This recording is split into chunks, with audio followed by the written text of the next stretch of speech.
So speaking of Washington, you bought a few years ago, as you mentioned, the Washington Post. Why did you buy the Washington Post? You had no background in that area. What convinced you to do that? Okay, first of all, I was not looking for a newspaper. I had no intention of buying a newspaper. I had never thought about the idea. It had never occurred to me. It was never something, it wasn't like a childhood dream, nothing.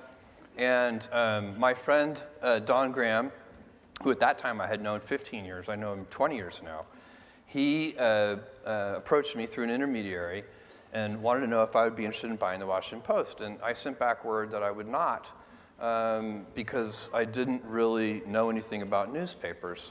And Don, over a series of conversations, convinced me that that was unimportant because we had, inside the Washington Post, we have so much talent that understands newspapers.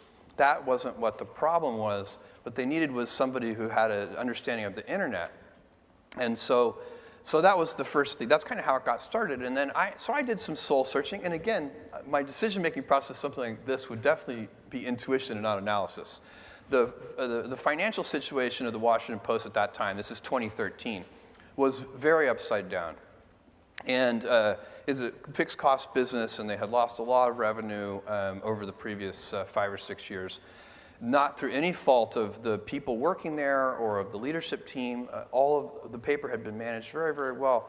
The problem was a secular one. The internet was just eroding all of the traditional advantages that local newspapers had, all of them.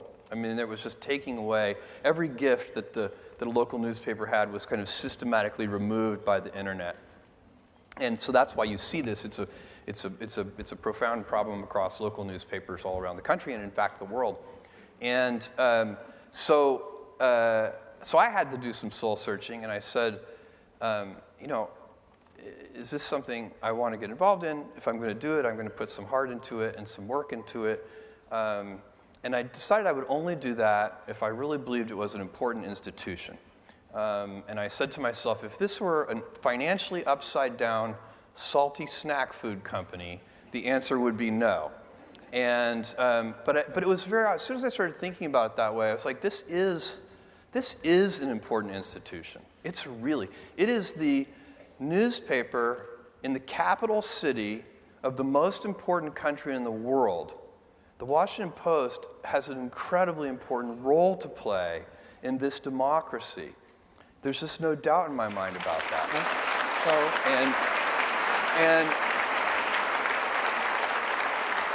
And so as soon as I had passed through that gate, I only had one more gate that I had to go through before telling Don yes, and that was I wanted to look myself, be really open with myself and look in a mirror and sort of think about the company and be sure that I was optimistic that it could work because if it were hopeless, that would also be not something I would get involved in. And I looked at that, and I was super optimistic. And it needed to be transitioned to a national and a global publication. There's one gift that the internet brings newspapers. It destroys almost everything, but it brings one gift, and that is free global distribution.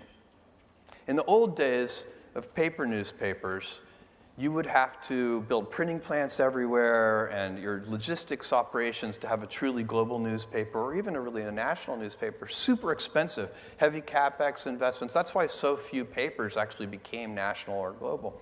Not really no global ones to speak of, depending on what you count.